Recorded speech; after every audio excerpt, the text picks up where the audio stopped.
Hey, welcome to the Create a Life That Is Beautiful podcast. I'm your host, Leticia Ringe, and this is the space to be for high vibe people looking to create a beautiful life and business. Let's do this. Hello, my friends. How are you? It's so good to be back here. Welcome to season 4 of the podcast. I cannot wait to dive into today's episode because I am bringing on a special guest to talk all things human design and how it will help you in showing up for your purpose and making your difference in the world. I cannot wait to share the details for this, but first I just want to say hello. I have enjoyed the last month of a little bit more space in my life. I've been over in Antibes in the south of France. It was such a beautiful time there, such a lovely place. I highly recommend it. And otherwise, I've been starting our Mistress Mind and rolling that out. It's been so much fun. The women in there are serious powerhouses. Shout out to all of you ladies over in the Mistress Mind.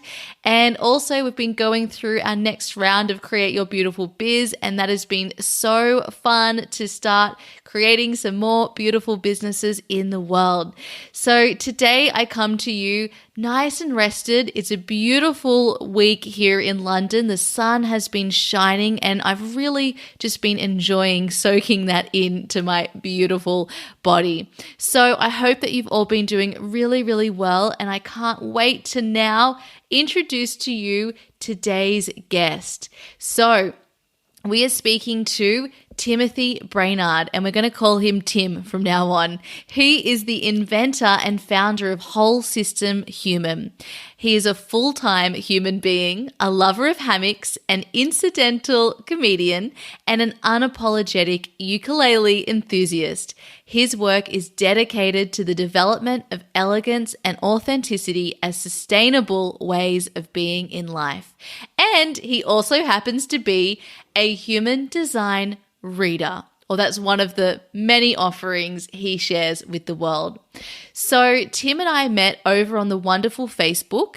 I was over in Jenna Zoe's Facebook community and I was reading some of the information he was sharing on human design, and I just loved the positive, upbeat, uplifting way that he was speaking about human design, and I knew that I wanted to connect. So that is how our friendship began, and since then I've been learning more from Tim about human design and about my personal human design chart, and I have just been in awe of this beautiful man. He is so poetic with his words, and he has such a unique and wonderful way of teaching and explaining these concepts, which can be kind of confusing depending on where you're reading it. So I knew that Tim would be the perfect person to bring on to talk to us all about human design.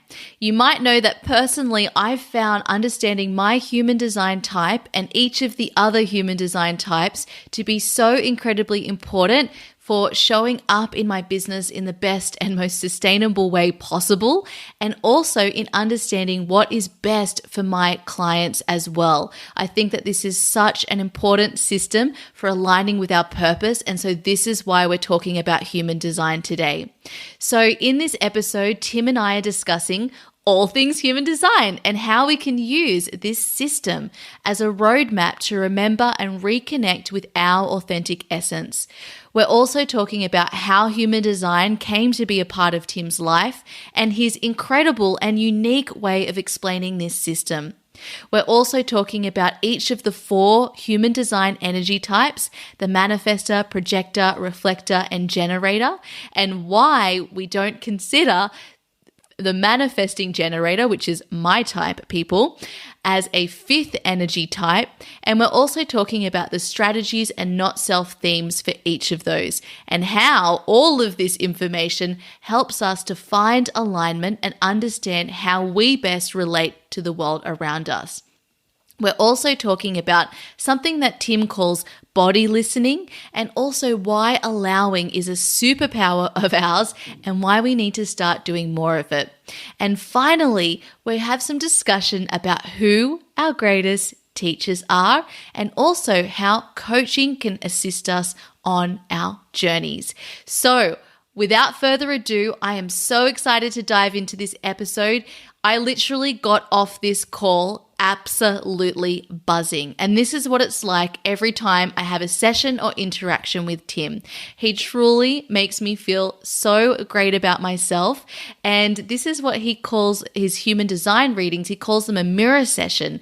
And it really is about being able to look in the mirror and see the beauty that is within every single one of us. So before we dive in, I also just want to mention here that I am now just announcing the details for a new way to work with me. This is called the Mindset Makeover program, and it's a mini program that I'm running in July for the first time, and it will help you with your mindset.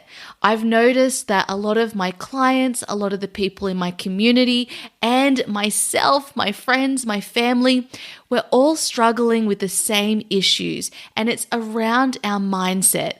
Whenever we have any suffering, resistance in our life, the only place that that's coming from is through our mind. And so I wanted to be able to share with you some of the tools that I have learned to help me create the mindset that I have today. And to be honest, I think that I have a pretty good mindset. It helps me with my mental health so much, and it helps me to show up for my purpose in the world, to create this business that I have here, to say yes to opportunities as they come in, to make big life changes when they feel in alignment, and to feel a greater sense of peace and joy and freedom on a day-to-day basis. And so I want to share all of these tools to all of you, whether you're using these in your business, in your life generally, in your work, your relationships. These tools are going to help you up-level your beautiful mindset so you can start allowing yourself to be the person that you were always here to be. So I won't explain any more about this program. You can go check out all of the details over at leticiaringe.com/mindset makeover. And make sure you check that out as soon as possible because there will only be a very short enrollment period. Okay, now I'm so excited to dive into this episode with Tim. Let's do this. Hi, Tim. Welcome to the podcast. Hi. So happy to be here. I'm so excited to have you here as well. I know we're going to learn so much today. So to get us started, I'm just going to ask you a couple of questions. They're just a little bit of fun, and then we will dive in to learning more about you and also all things human design. Wonderful. Okay, so my first question for you is, do you have a favorite book? And if so, what is it? Ooh, I love this question. Unfortunately, I can't answer with an array of books, so I'll choose only one. And really, my favorite book, the one and only book that has been with me for more than a dozen years, is called Letters to a Young Poet. And it's by Rilke, the poet. And it is perhaps the most transformative and impactful book that I have ever experienced. I have read it more times than I can count. And I'm not even the sort of guy who does read books over and over again. But this one, absolutely highly recommend to anyone listening to this podcast. Oh, I love it. I'm definitely going to check this out now. I haven't read it. So what about... Okay, you'll love it. I'm sure I will. Anything that you recommend, I know that I'm going to love. So what about a favorite quote? I don't know that I have a favorite quote. That's very, very mood dependent. And what happens is I'll find my way into a quote and I'll be flushed with the magnificence of it. And then I'll meet another one like later the same day, and the same thing will happen. So I can't come up with one off the top of my head. No, I love that, but I know exactly what you mean. I have the same experience where just every day I'm reading so many incredible things and I just feel so taken by them. So that's really interesting. Now I would love to ask, what is your human design type? Okay. Great question given today's conversation.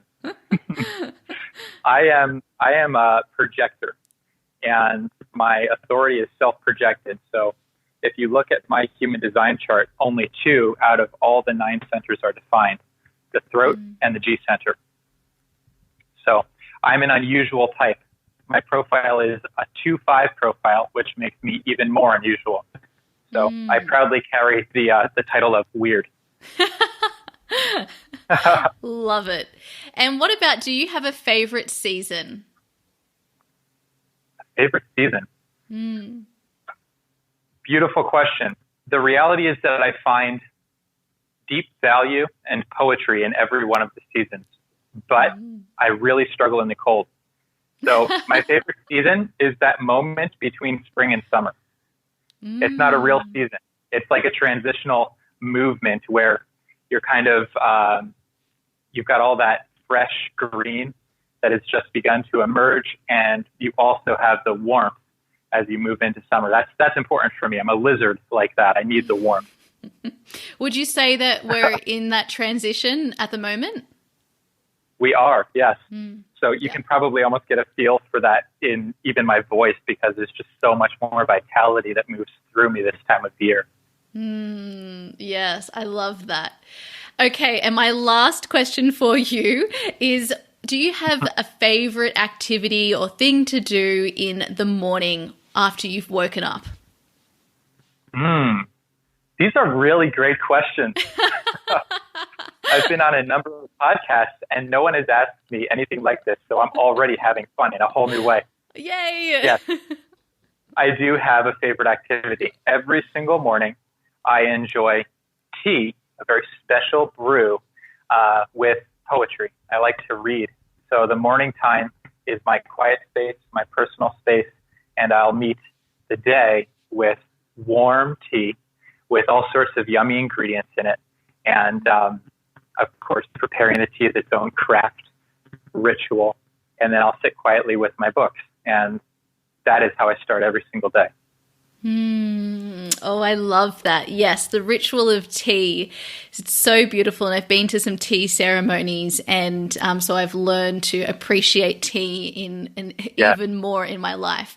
Oh, I love that. And we're learning so much about you, and we haven't even dived into learning officially what your story is and how you came to be doing what you're doing today. So I think this is a great time to now ask you about what is human design and how it came to be a part of your beautiful life.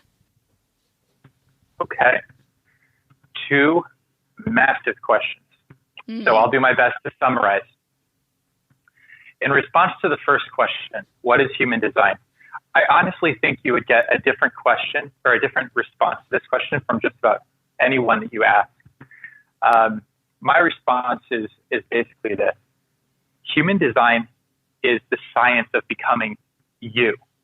Really, human design is all about this applied capacity to remember yourself. So for me, human design is a map. And it's not so much a map that's leading the way into something unknown, as it is a map in the way that you would have like a blueprint for a house or the map of a circuit board, where you get to see how something functions. So human design allows us that window into the appropriate function of each individual human being. And for me, that is its greatest value. It allows us to meet ourselves in a whole new and exceptionally precise way. And in doing so, it allows us to accept those parts of ourselves that we may never have been willing to or capable of without this. So that's my response to the first question. How does that sit with you? I love that. And I love how you say the capacity to remember yourself, because I feel like this is at least my experience when I first learned about human design. And understood and learned what my energy type is. And for those of you, I'm a manifesting generator. So when I learned about manifesting generators and just, some very general information about them, I thought, oh my gosh, I'm finally, this makes so much sense. And I now have permission to just be me.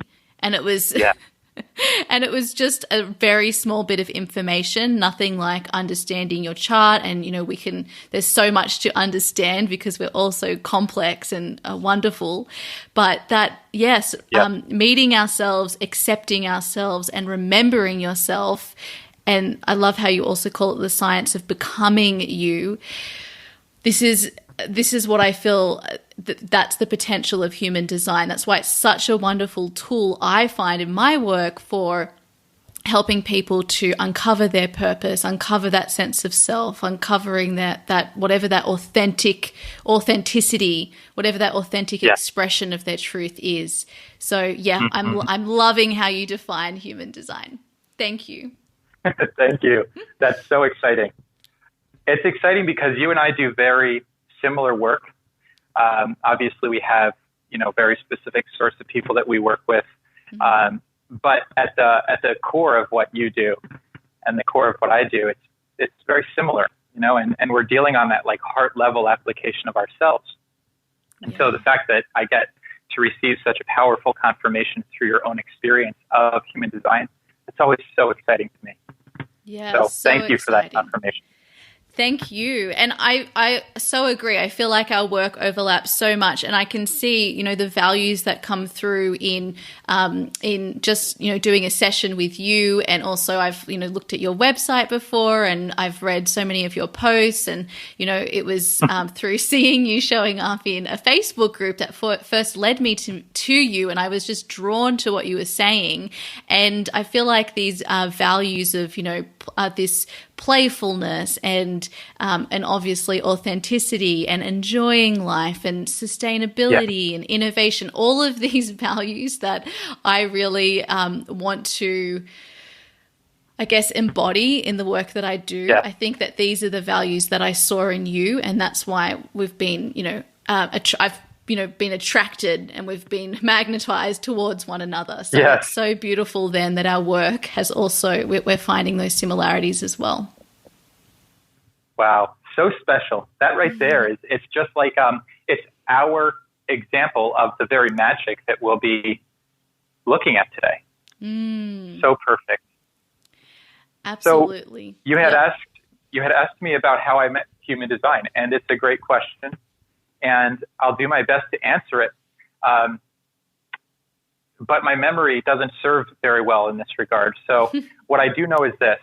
I know that I was introduced to human design many years ago. At this point, it's nearly 7 years ago. And I was introduced to it by a friend. This particular friend didn't actually know much about human design. She just knew that I was super into learning about this sort of thing, energies, psychology, this sort of thing. And at the time, I was very excited about the Myers-Briggs profiling system and the fact that I was an INFJ. And so she was like, hey, check this out. It's like an expansion on the theme. And very quickly, it became apparent that human design is not an expansion on the theme of psychological profiling systems. It is, in fact, something altogether different. And rather than categorizing humans into these different groupings, it's in fact shining a light on specifically what makes each of us individual. It's like it almost goes in the exact opposite direction of psychological profiling systems. So this was something pretty massive that I recognized early on when I met the information. And because of this, I was so excited. At the time, I was just so excited. I bought up a bunch of books and I dove in head first. And sometimes that's not the greatest tact. That's essentially what I learned. I got very, very excited about the material. And, for all intents and purposes, I basically drowned on it. I just took too much in at once, and I exhausted myself in the effort. In addition to this, I was very excited about what I had found, and I was excited to talk about it. And so I was trying to get this information in front of the people in my life, especially my family, who wanted nothing to do with it. So I was hitting walls all around, which is hilarious to me now as I, understand my strategy and how very far in opposition, I was at the time. But I was just super enthusiastic about it. And despite that enthusiasm, it was not a sustained enthusiasm. And so I basically burnt myself out on human design after only probably a few months, less than a year, And so human design more or less revisited me time and again throughout those 7 years. And every time that it came back into my experience, there were new angles on the information that I was gaining. And of course, this makes sense because as we move through time, we change, which means that every time something like this meets us anew, it's a whole new being that's interacting with the material. And so it was perhaps about this time last year, maybe it's been a year and a half now, when I would say that I met human design for the final time. And it was like at this point that we actually achieved that marriage that I had sensed into so early on. And I've just been so deeply committed to the study of this work since then. It has more or less consumed me. And for whatever reason, that virus took hold. And this time I was prepared for it. And so that's where we are now. Oh my gosh. Wow. So, okay, first of all, I just want to comment on, you mentioned about human design shining a light on what makes us individual rather than grouping us. And I think that this is something that I know my listeners or some of our listeners are going to be, they'll be really interested in, because I think when we look at things like the Myers-Briggs, like you gave an example of, and even with astrology, you know, when we don't understand maybe our natal chart, it's the same thing. People say, okay, I resonate with this part, but then I don't resonate with all of these other things. And then how does that explain me? And so sometimes it can leave you with more questions. And so I love to use all sorts of personality profiling tests actually for my clients when they work with me, and including human design. But I always say only take what resonates with you when you're reading about each of these different each of these different resources. So human design, though, when I learned even just about the energy types, I felt like I could, because it was so simple almost, the strategy, you could make it relevant to you and your specific circumstances, and you had to be, you know, the person to fill in the gaps. And that's what I think it allowed it, by being so broad in some ways, but then so specific in others. So that's a really interesting thing to think about. Also, the power of simplicity. Because I know that when you look at a chart, it gets, you know, much more complex and intricate, and it can change in so many different ways. But also just the simplicity of understanding simply your energy type and your strategy. There's so much power just in that alone. Absolutely, yes. So I just wanted to comment on that. And then it's so interesting that you also became burned out on human design, and that, as you say, reflects your particular strategy as a projector. And it's just amazing. I think that's something just that we want to, I just want to comment on, because sometimes something might be in our life at a certain time, and it might also go out of our life.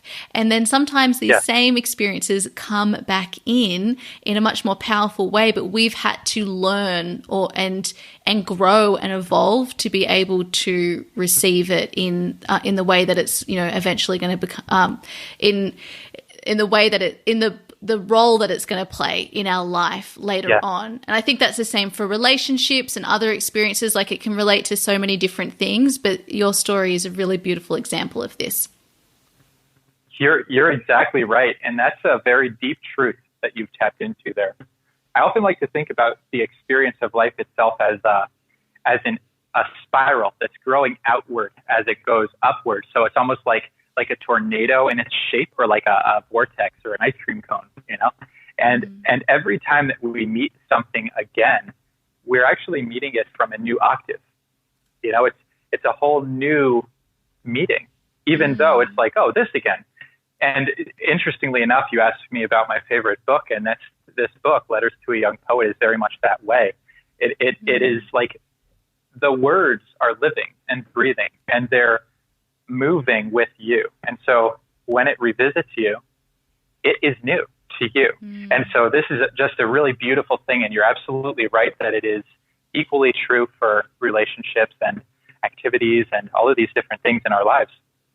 So it helps to paint this picture that is incredibly symphonic in its movement, and there are these spirals and crescendos and dips, and you get this kind of poetic fluidity written into the very chemistry of your movement in life. I love this. I love this too. And also I'm just thinking, sometimes you'll hear something from someone, or you'll, watch something, read something, learn about someone's experience, and someone will be really, really moved. And then you'll learn about it and you won't be moved. And then a couple of years later, or even a few days later, it hits you and you have that huge aha moment. And I know also as a coach, sometimes the work that we do in with a client during the session, they may walk away and you might be thinking, oh, I can't see that there's been this big aha moment. And then it happens later, or it happens years later, and they go back and they let you know, wow, I've just realized what this was all about only today. And I think that's something to just remind ourselves, is that sometimes, the outcome or the true aha moment or the true realization, that's the experience has happened, the moment that we need, but it might take a little bit longer to actually receive it fully for what it is. Yes.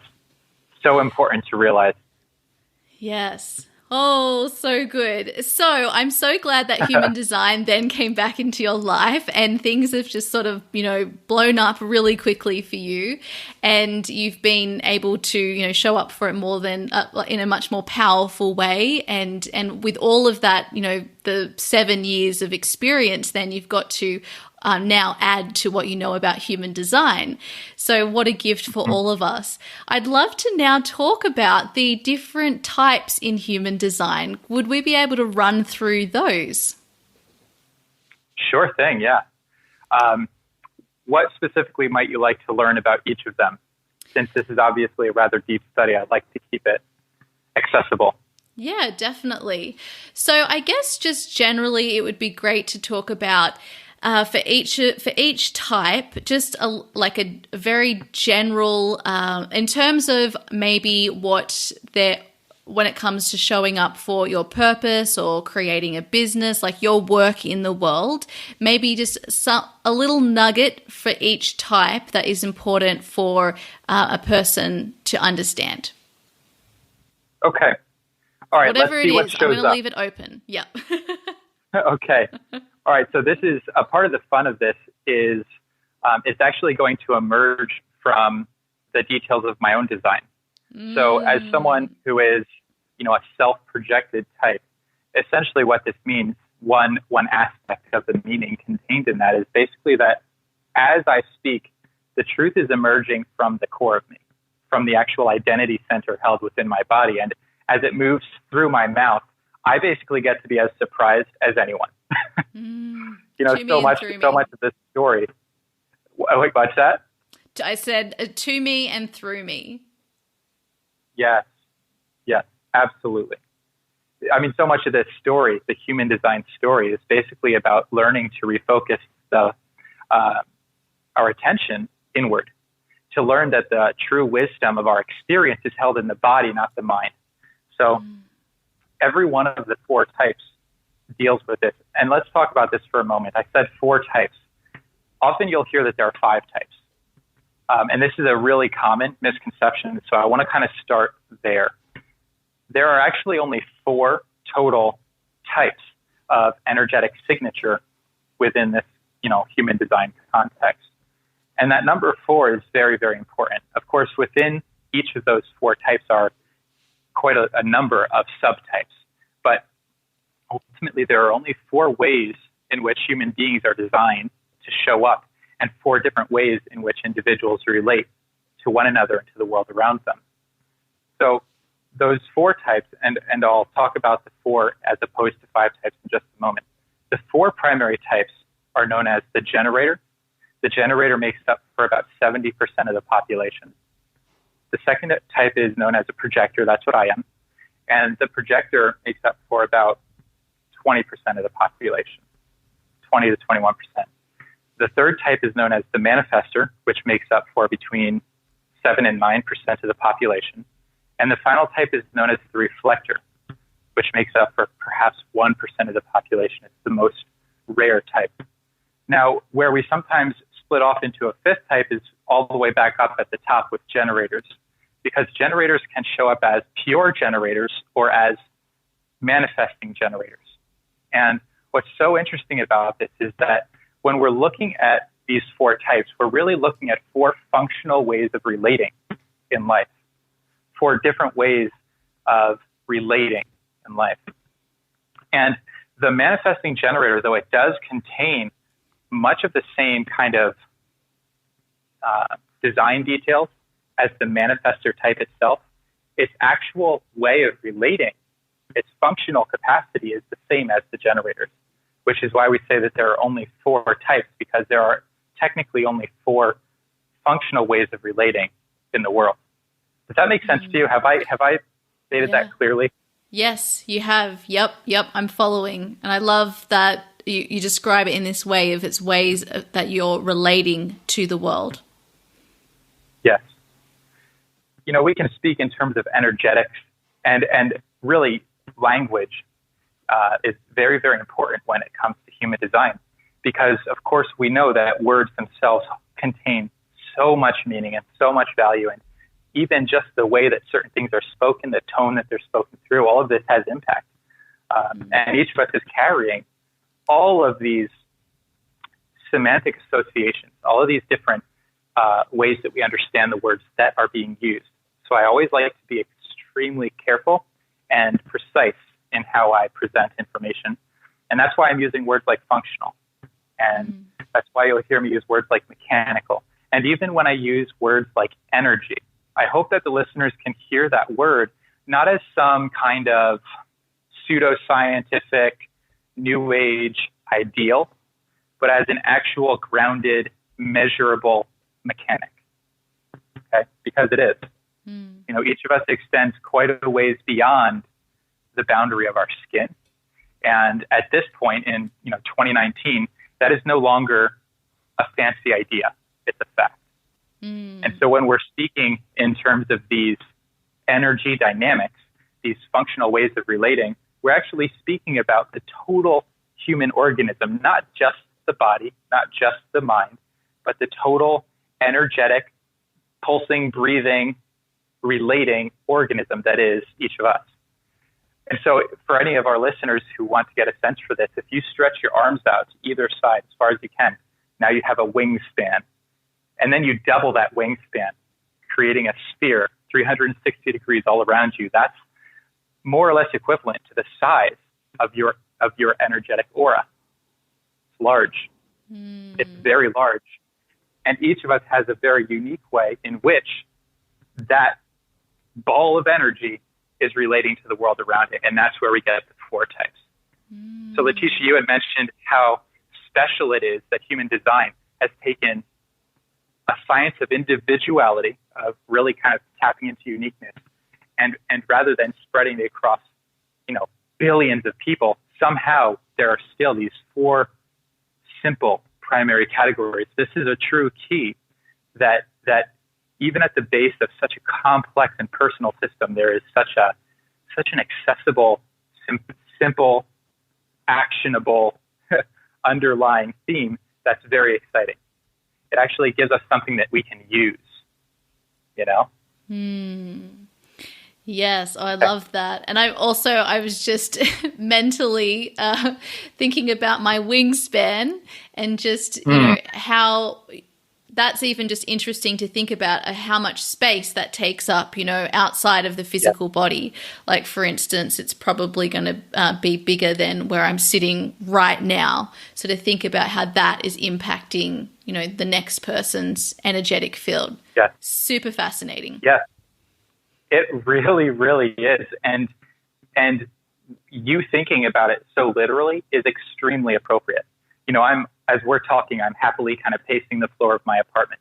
And because of the size of these energy bodies that we carry with us, I'm probably interacting on some level with someone on the floor beneath me, possibly someone on the floor above me, This is just kind of the way that it goes. And all of life is happening this way. I look out the window and I see the trees and the birds and the sky, and, all of these different elements and organisms are communicating and relating. And this is the symbiotic way that we create the symphony of life, right? So that's what we're dealing with here. And when you can understand it this way, you can start to kind of get this, even if it's only mental, this beautiful image of relationship. And you can see how just beautifully all of this is weaving itself into and out of one another. And if you think of these energy bubbles, the way that they interact, it's just so fascinating. And it's real. It feels science fiction, but it's real. So you have these 4 primary types. Let's look for a moment at how they function, because a lot of people who are listening to this may not have met their type, but I'll bet they will after the call. So I would love for everyone to have at least a general sense for what it means when they see their type on a page in front of them. Is that a good direction for us to go? Yeah, that sounds really, really perfect. Love it. Okay. All right, wonderful. So let's start with the generator. The generator is doing exactly what it sounds like. The generator is, in fact, generating the life force energy of this planet, which is why there's such a proportionally such a large amount of generators in the world, because we depend upon this generative activity that is, in fact, emerging through the physical systems of every generator that exists, every generator and every manifesting generator. So thank you, Leticia. You're doing this even as we speak. Thank you. And it's important. It's important to understand that this is happening. It's just happening. It's not something that you do. Just like the heart beats itself, you don't have to do the heart beating. Same thing here. When I speak about the generator generating the life force energy, it sounds so grand, and it actually is. But there's nothing to get worked up over or to try and do better. It's just happening. So that's the first bit. Then the second part to this is that the generator aura, the function of this energy bubble, so to speak, is it's like a big hug. I mean, it's known as an enveloping aura. It basically opens up and receives everything in its proximity. And so there is a great amount of resilience built into this sort of a being, because the generator is designed to take in loads of information. Leticia, if you walk into a party and there are 100 people in the room, you're literally designed to navigate a room full of people.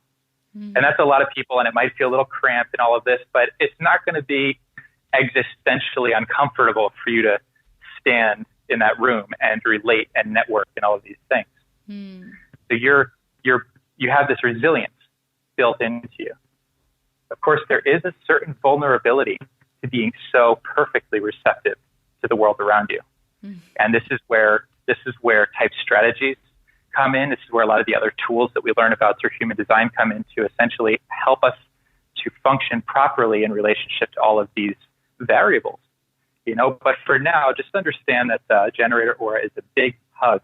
And when you walk into a room, this sense of your enveloping aura is felt. People feel you and you feel them.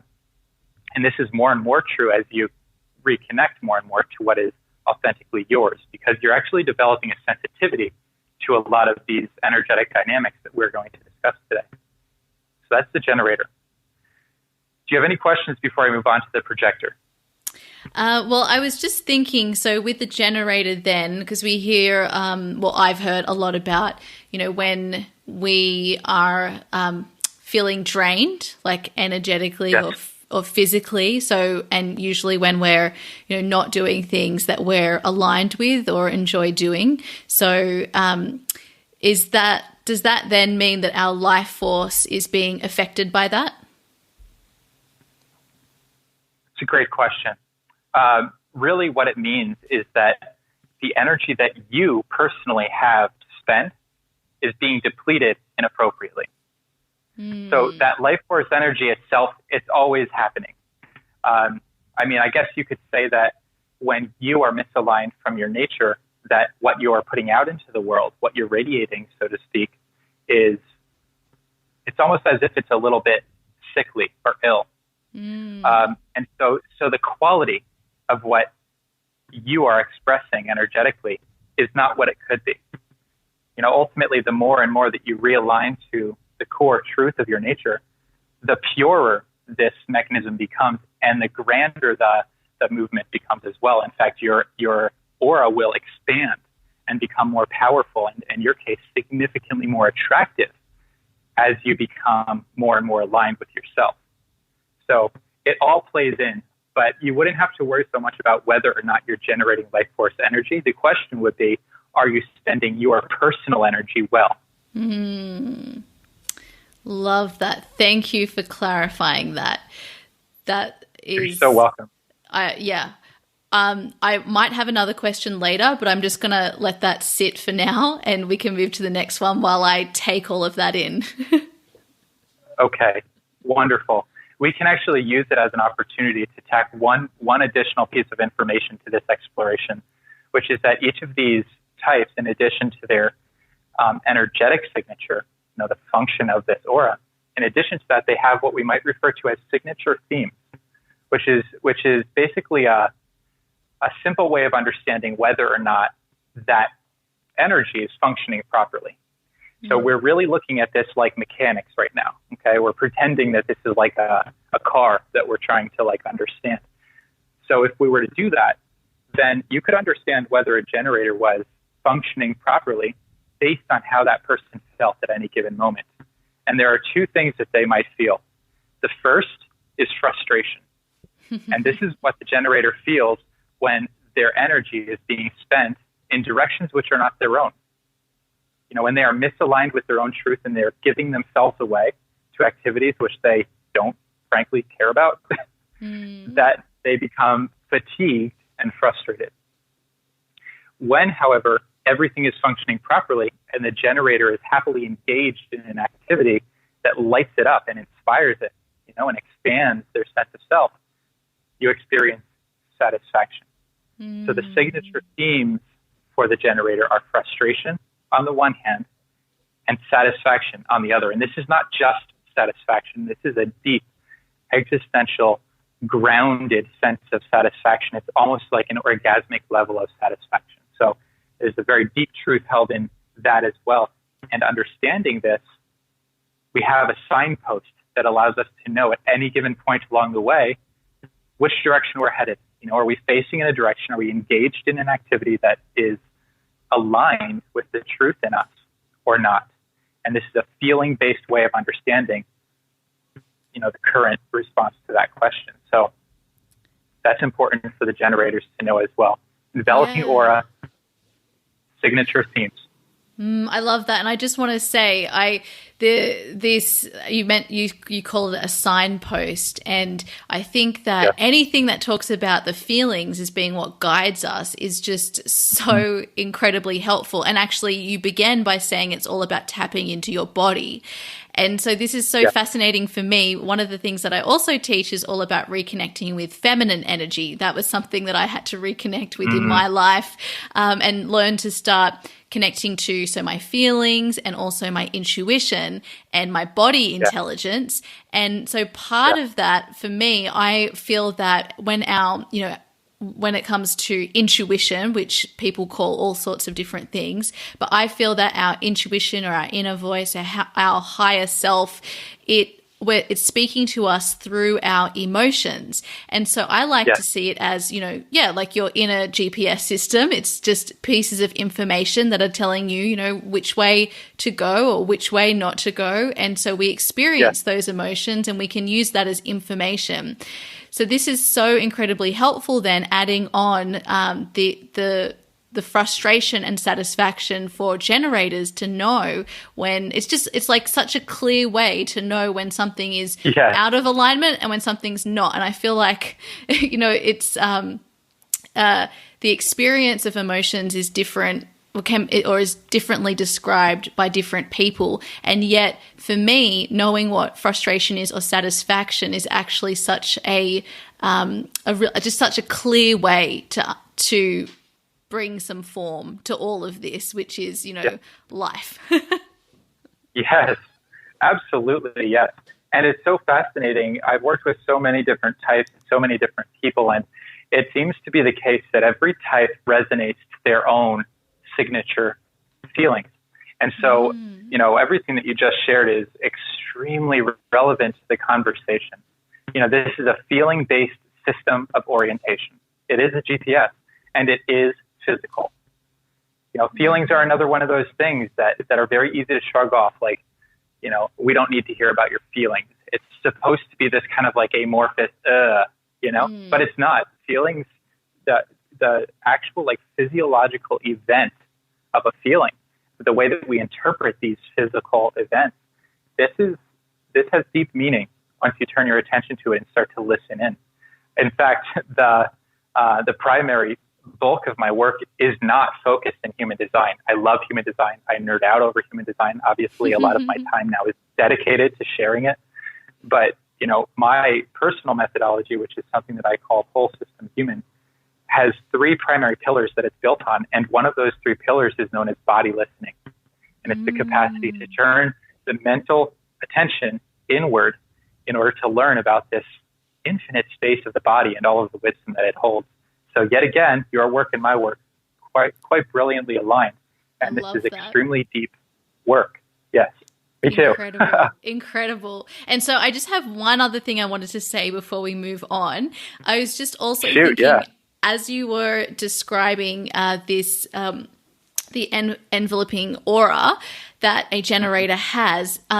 So one of the things that I've always been quite conscious, or not always, sorry, over the last few years, I've been more aware of is that the more that I shine my light, like we've all heard these sorts of quotes, then the more that I'm able to reflect the light in others. And so this seems to make sense if we think if you think about the generator's aura, because if that aura is, nice and sparkly and we're, doing things that are aligning and we are, just making the quality of that energy as attractive, as you say, as possible because we're doing what we love, then it makes sense that other people are going to be uplifted by that same energy. And maybe it's just this is what's playing out.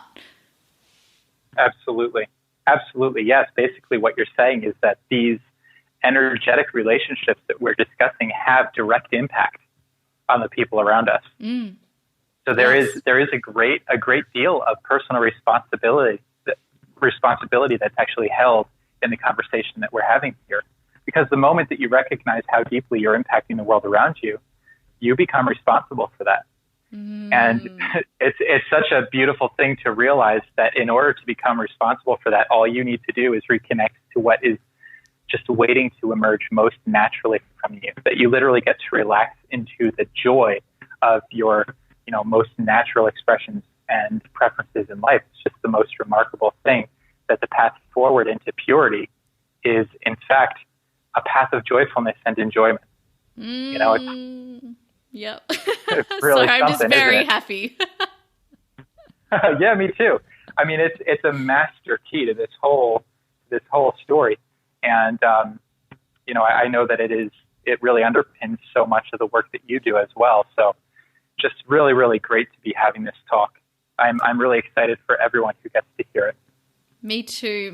And I love that you talk about personal responsibility. I just felt so lit up as you were talking about that. So, I mean, we could just talk forever, but let's go to the next type. Okay, let's do it. And we can move through these next types rather quickly now that we have an understanding what we're looking at. So the projector. The actual size of the projector aura and general shape of it is the same. But if we talk about the shape of its function, then you can imagine the projector aura as being like a laser pointer.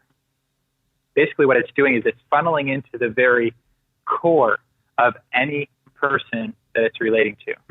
So if you and I were standing in a room, and even to a great extent now on this call, I believe that this happens, I, as a projector, would basically have this like very, very precise focal point directed at your G center, technically, at the self-identity center, the core of your being.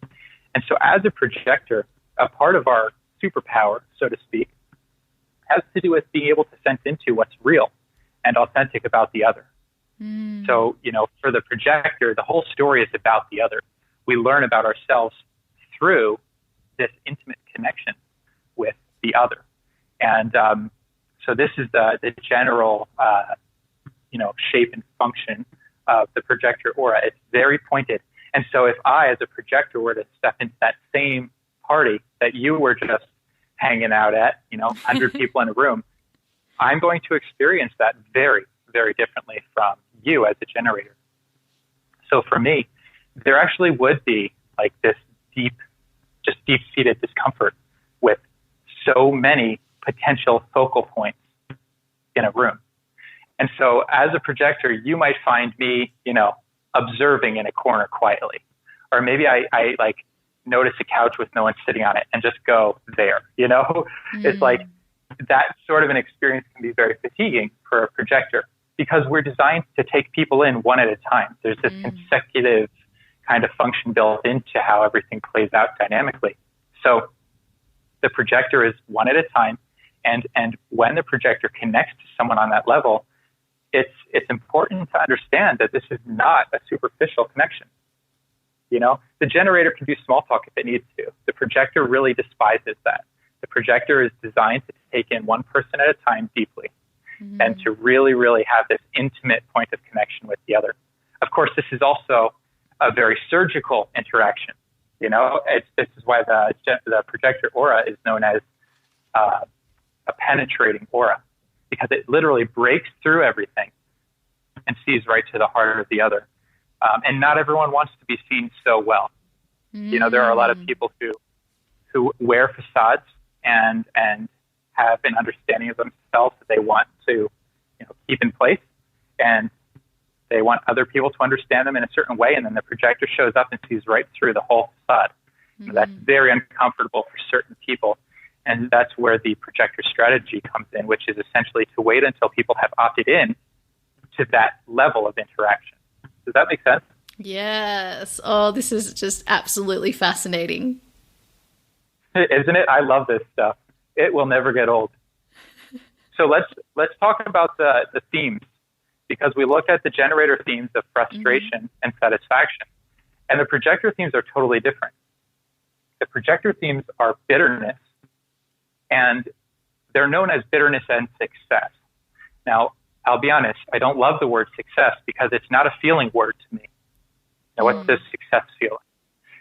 So the word that I've come up with as a projector, and everyone has their own version of this, but for me, it's this flush of achievement, this sense of like, I did it.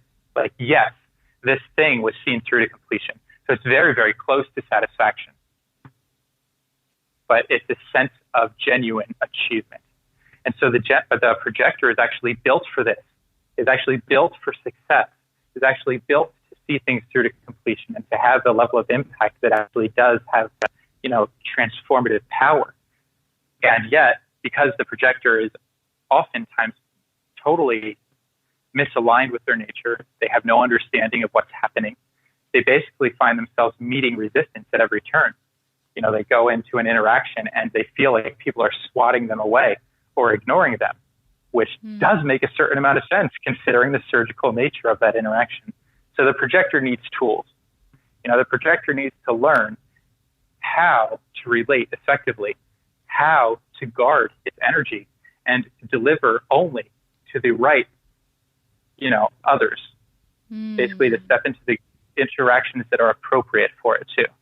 There's a lot that goes into this, but basically when the projector is misaligned, he or she feels bitter, unrecognized. There's a deep bitterness that underlies the projector. And when they're doing it right, quite the opposite of that coin. The flip side of that is a deep sense of achievement. And thankfully, I'm finally getting a sense for how that feels.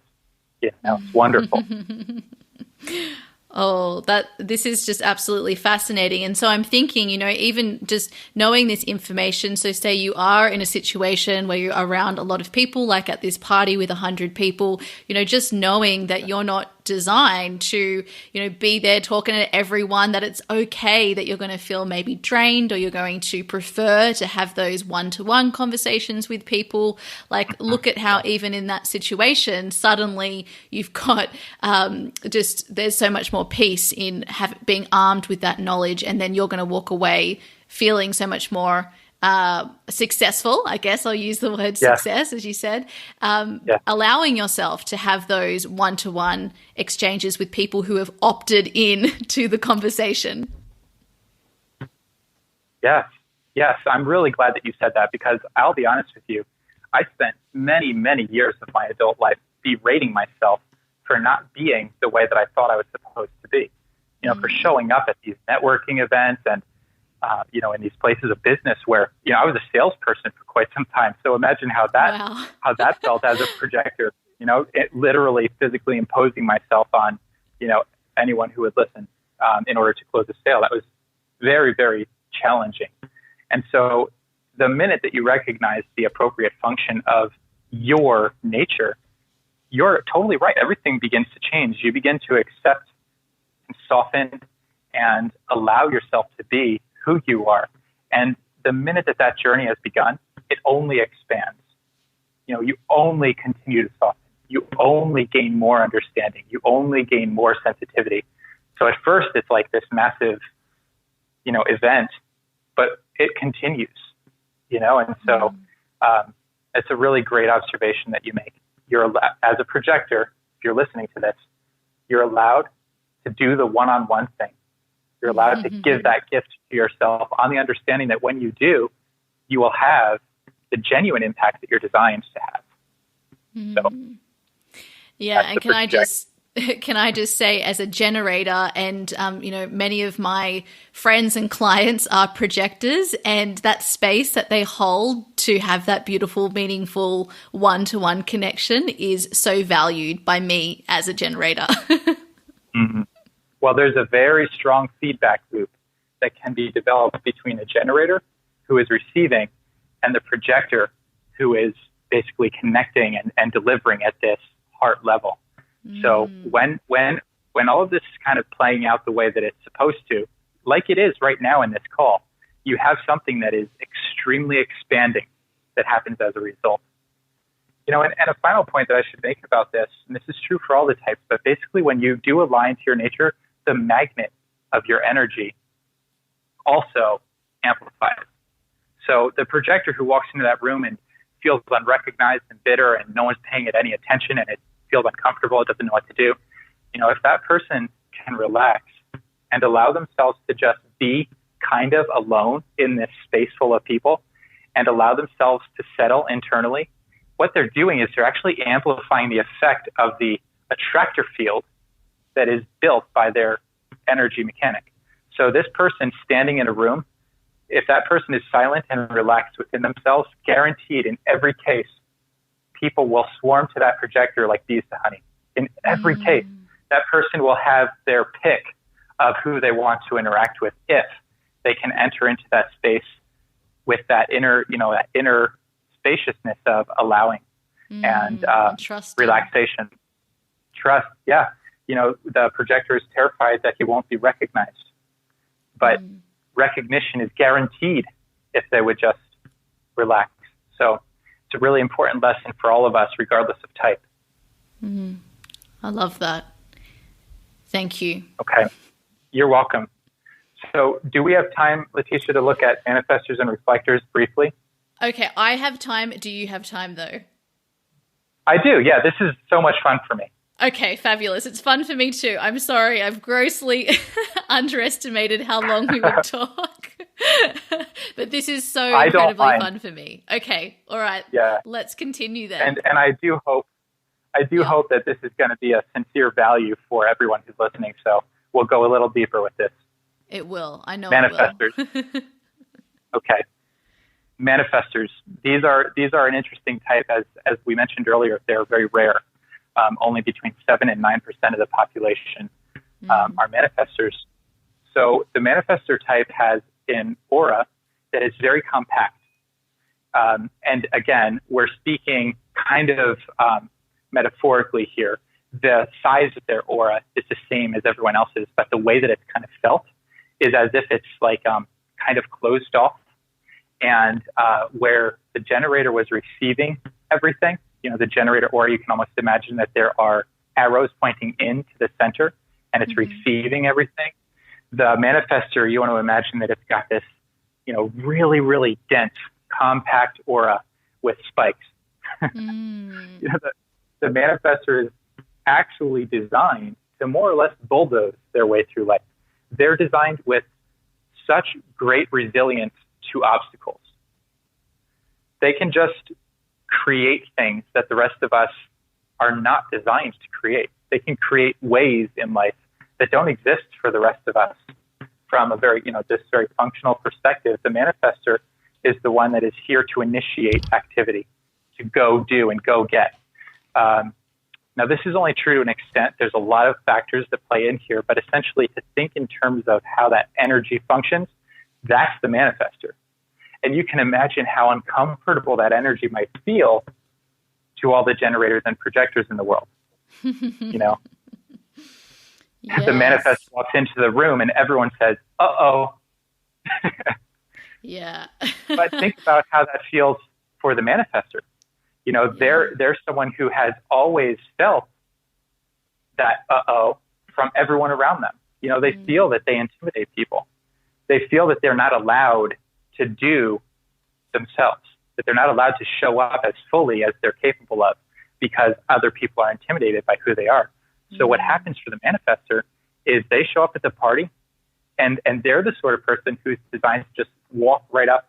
If the guy walks into a party, he should be able to walk right up to any girl and be like, hey, let's dance, But what happens instead is that the manifestor basically learns over time that they're not allowed to be themselves. So they make themselves small and they pretend that they're generators.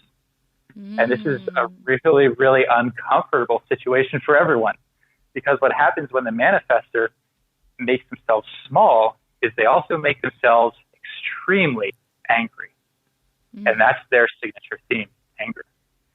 So you have someone who is basically martyring themselves on behalf of everyone else who can't handle who they are. And as a result, they carry around this not so subtle anger underlying everything that they do and say. So it's a very, very tricky and uncomfortable situation. Now, the manifestor who does learn about this information, who does begin to step into their own shoes and does allow them, begin to allow themselves to take up space, this person is going to begin to experience a great amount of peace in their experience. And there's a lot that plays into this, and they have their own strategy for navigating relationships that is very important for them to learn. But ultimately, the potential held in this manifestor aura is peacefulness. And that's so interesting when you consider its opposite. Most manifestors are not experiencing this inner space of peace, but that is what's held as potential within them. This is so fascinating, because also when they show up, when they're trying to keep themselves small and so they're feeling angry, they're going to be reacting. They're almost confirming that sense of that feeling of separation in the first place. Yes, absolutely. It's a self-fulfilling prophecy in every case that happens. Yeah, your insight in basically every time you pipe up, I love it. So I love what you see, so that's really, really good. And I hope that if there are manifestors listening into this call, I'm sure there will be, that you can kind of take something from this. Your experience doesn't actually have to be so unsettled and angry, and you definitely are not here to make yourself small.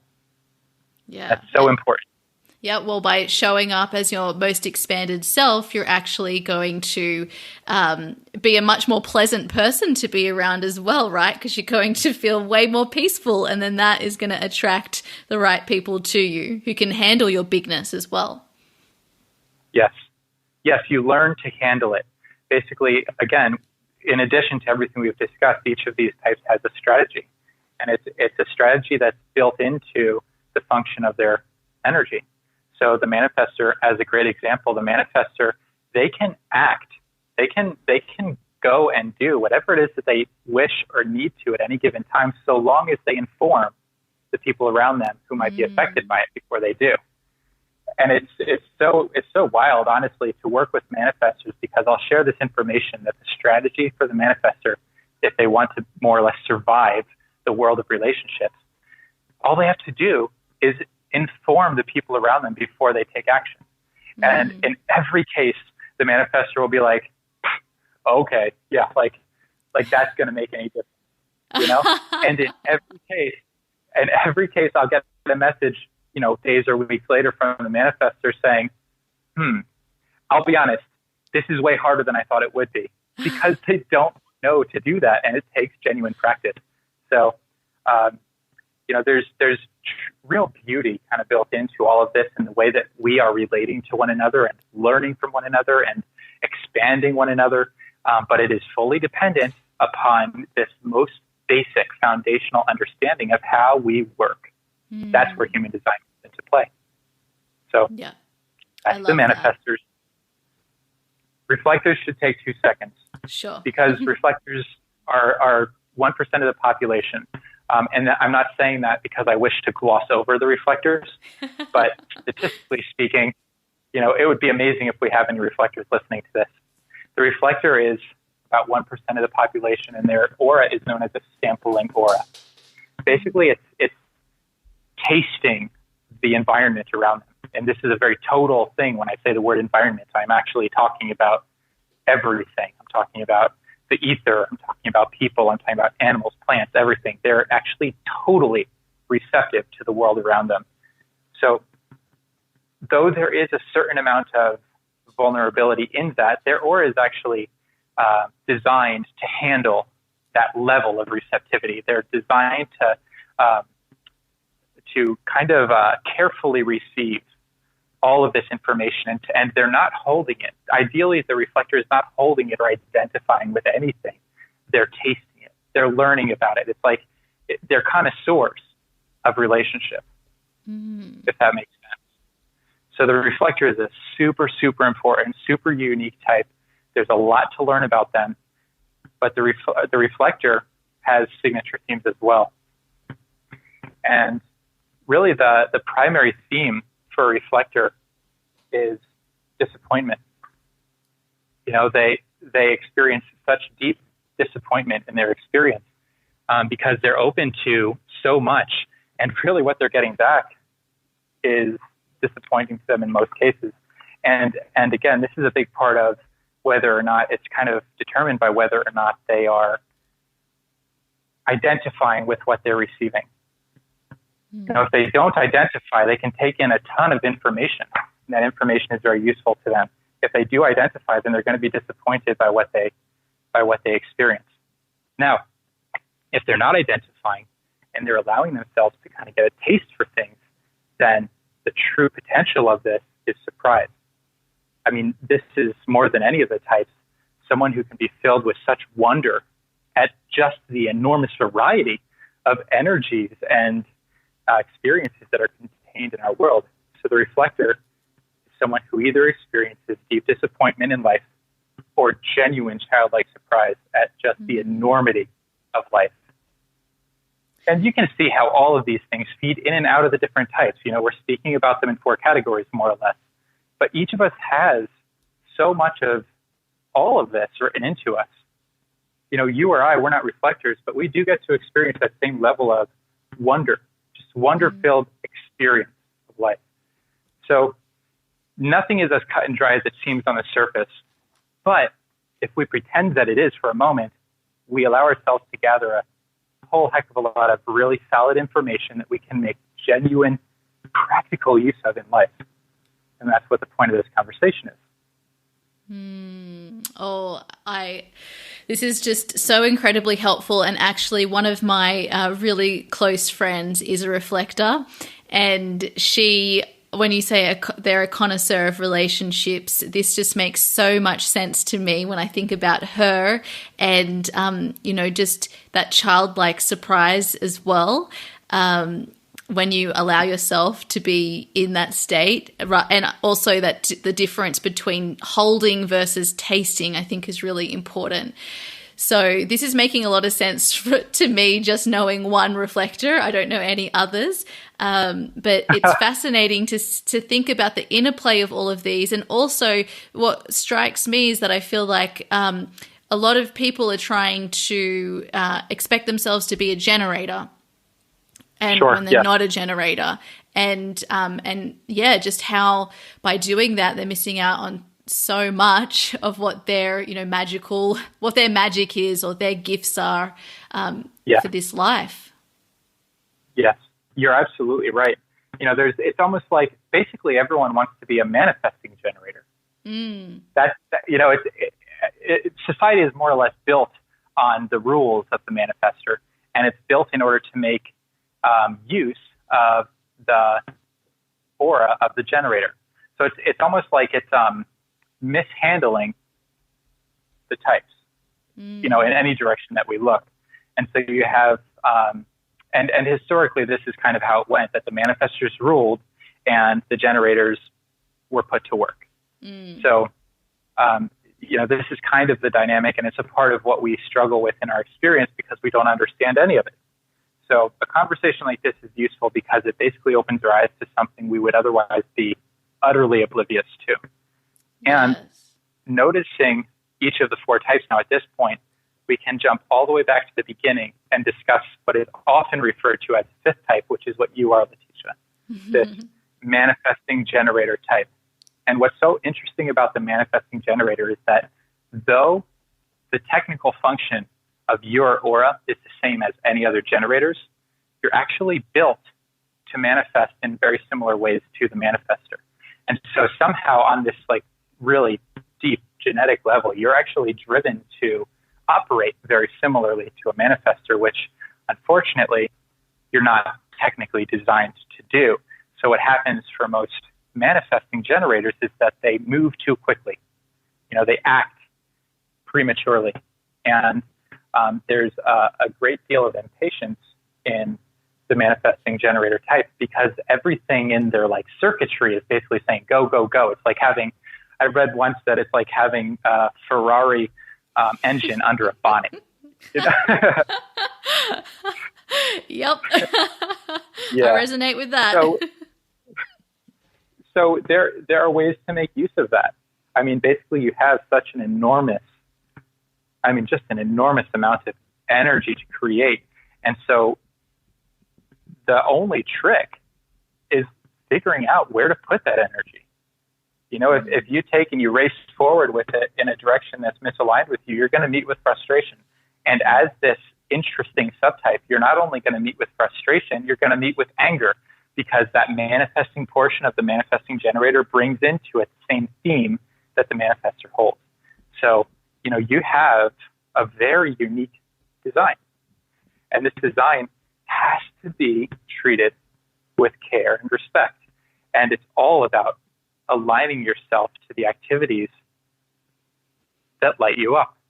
And this is the primary point of application, I think, for this podcast is how do any of us take the information we just discussed into business, into kind of how we're showing up in the world?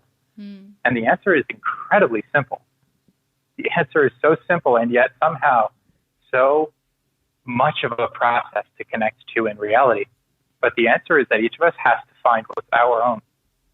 We have to stop giving ourselves away to the needs and expectations of those around us, whether it's a parent or an employer or a spouse. We need to regather the energy that is our own, and then we need to become extremely uncompromising in how we spend that energy. And it doesn't matter if it takes 3 years of doing nothing before we reconnect to what is true. Whatever it takes, it is imperative that each of us identifies what is actually our own. And then once we've connected to that brilliant, radiating inner core of truth within us, to spend energy in only the directions which are aligned with that. And the whole thing is predicated on feeling. It's all predicated on this ability to feel into what is yours. And for the generators, you feel satisfaction or frustration. Boom, there's your signpost. That simple. Projectors, bitterness or achievement. boom, that's simple. You go down the line. So it makes me laugh because it's such a simple truth held in such great complexity. But there it is. Yeah. We actually do get to live our bliss. And so it's really, rather than learning from other people and learning about other people, the greatest teacher is really learning from ourselves. Absolutely, yeah. Yeah. How ironic. Oh, it's the best joke ever. And we spend so much energy trying so hard to do it right. And we spend time and we spend money. I mean, those of us who are genuinely interested in doing it right and showing up for life in an authentic way, we really, really sacrifice so much to achieve it. We do the courses and we, visit the meditation centers and all these different things. And somehow all along we're carrying the answer within us. And what I'm sure you know as well as I do at this point is that as coaches and teachers and guides, people like yourself or me, we're not actually showing anyone anything new. It's not as if we're, some kind of special genius, although all of us are. Yeah. It's more that we're helping people to meet themselves again in a whole new way. It's all about remembering. It's not about development, even though we use these words. It's not even necessarily about transformation. It's about remembering the truth of ourselves. And that process takes time. And it does often take help, from the outside, but ultimately it's an extremely personal journey. And only you, as the listener, only you have the capacity to engage that journey fully. No one else can do it for you. Absolutely. And I'm thinking, when you mentioned that we're, carrying the answers with us, I'm thinking about the book, The Alchemist. Yes. Yeah, great. If anyone's read that book, I feel like the Alchemist Archetype is like the main. If my business had an archetype or my work, I would say it's the Alchemist. And when I read the book, The Alchemist, that message there is, I just was like, wow, this is just everything that I believe. We have all of the gifts within us right now, all of the answers. And I guess with a coach and with a guide, really we just provide a space. We hold a space for that, for our clients and for the people that we're working with to take that journey inwards and to communicate it with someone else. Yeah, you're totally right. There's this idea of the hero's journey. And it's basically an understanding of our everyday experience as an expanding mythology, as this story that's moving through us step by step, day by day, decision by decision. And in the hero's journey, every hero meets magic helpers along the way. These are allies that show up out of nowhere at just the right time. And if we were to put this whole thing in the narrative, if we were to really understand ourselves as living individual mythologies, Leticia, you are a magic helper to so many people. That's what you're here for. And there are magic helpers who have been there for you. And so you begin to see the symbiosis built into this whole thing. And that brings us right back to the beginning with the interplay of these energies. It's just such a beautiful story, isn't it?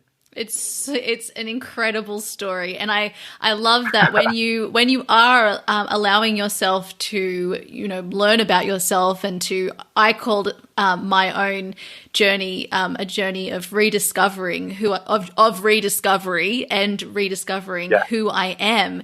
And it was amazing because once I started on that journey, I just had people turning up who could help me everywhere I was turning. If I thought I need someone to help me with this, or I want to learn more about that, suddenly someone would appear in my life. And I think that's true for most. Absolutely it is. Yeah. I mean, life is exceptionally supportive and generous the moment that we allow it to be. Oh, incredible. This is so amazing. This has been such a beautiful conversation, and I just love that we end with this this idea of allowing as well. And that is definitely another aspect of feminine energy and such a powerful thing. It's goes against what our mind tells us to do, but when we can, learn to really trust and lean into our allowing superpowers, as I love to call them, magic really does happen, and things get so much easier and more enjoyable. I can hear you smiling, and everything about who you are, demonstrates that you've lived this very thing. So I feel wonderful knowing that there are people in this world who get to work with you and get to meet themselves anew through you and everything that you've developed. It's such a deep privilege, and it has been one for me to show up here with you. So I want to thank you for that as well. Thank you so much as well, Tim. And I love that you say meet themselves through you, because that is exactly the space that you hold as well, and that you've held for me, and you're holding for so many other wonderful people out there. And I feel that this relationship, it really is such a privilege for me as well. And I'm so honored. And I thank you so much for coming on and sharing all of your beautiful wisdom with us all. I'm so glad that human design found you again. And I'm so glad that I also discovered you too. Yeah, me too. This has been a true honor and a pleasure. And just my last question for you, which will just be a quick one, is how can people connect with you? One of two ways. So if anyone listening to this is very interested in learning about my primary work, it's known as Whole System Human. And the website is simply that, wholesystemhuman.com. So I invite you to visit that. There's a ton of really high quality content on that. Even if you never reach out to me, I think you'll benefit from meeting that information. And then, to kind of correlate to what we've been discussing here today, I've been hosting these mirror sessions. And that is what Leticia has been referring to. Now, these mirror sessions are technically exclusive to my Facebook family. So they're not something that I offer on the website. You won't find it there. In this case, I would invite you to seek me out on Facebook. My profile is set to public, so you're welcome to befriend me on Facebook, and then we can kind of take it from there. And Leticia, maybe it's even possible to include some links. I'm happy to pass them along if that's helpful. Absolutely. We'll definitely put the links in the show note for sure. Wonderful. Okay. Then I think that's that, huh? That's that. That is everything. Thank you so much for coming on, Tim. And we'll I can't wait for this to be out for everyone to hear. Same here. It's been a pleasure, Leticia. Thank you. Okay, seriously, how electric was that conversation, my friends? I am so, so, so grateful to you, Tim, for coming on the podcast. Thank you so much for sharing your time and energy with us all. That conversation really just had me so high on life after speaking to Tim, and every time I re-listen, I feel exactly the same way, and I hope that you're feeling really positive and high on life too about you, because this is what this is all about. We want to inspire you to uncover the incredible magic that is within every single one of us. We all have so many incredible gifts to share with the world. We all have so many beautiful ways of just being on this planet. And when we are able to align with that, to align with our authentic essence, this is when we become the most magnetic. This is when we become the most useful in the world. When we're able to contribute in the best way possible. We're able to uplift the people around us because our energy is in alignment. We're able to innovate and be creative because we're open to receiving and allowing ourselves to receive that guidance, that inspiration. We allow ourselves to be vulnerable so we can connect with other people in this beautiful, open-hearted way. And life becomes so much more fun and beautiful. And this is what we are all about over here. So once again, thank you so much, Tim, for coming on and sharing all of your beautiful wisdom with us all. Now, I want to know from you listening, what is your human design type? I'm going to share in the show notes for this episode a link for you to uncover your human design type. It's totally free. All you need is your date and place of birth and your time of birth.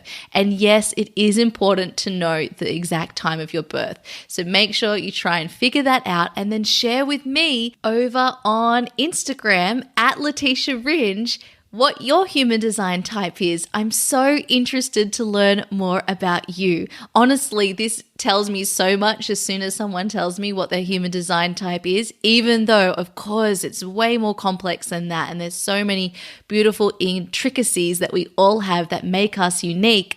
But personally, when I know someone's human design type, I'm able to better understand them. So I'd love to know what your human design type is. Share with me over on Instagram, pop it in your stories, tag me at Leticia Ringe, or take a screenshot right now listening to this episode and tag me. Now, you can find the show notes for today's episode at leticiaringe.com/Tim Brainard, and that's BRAINARD. And you'll find there all of the different ways to connect with Tim. So I also want to let you know that the Mindset Makeover course is available for enrollment. You can head over to check out all of the details at leticiaringe.com/mindset makeover. You'll also find a link there in the show notes.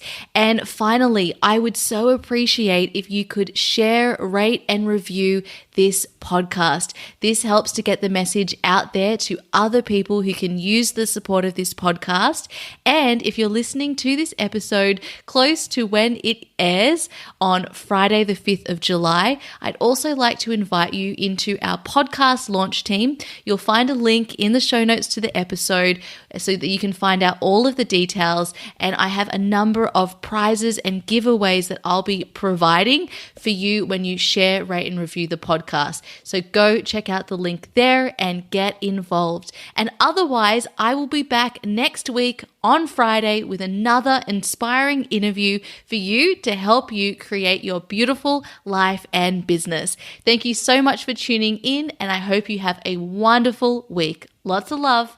Hey, if you're ready to create your very own purpose-driven business too, I invite you to check out my online program, Create Your Beautiful Biz. You'll learn how to create a business that allows you to make your difference and thrive using my signature feminine essence framework.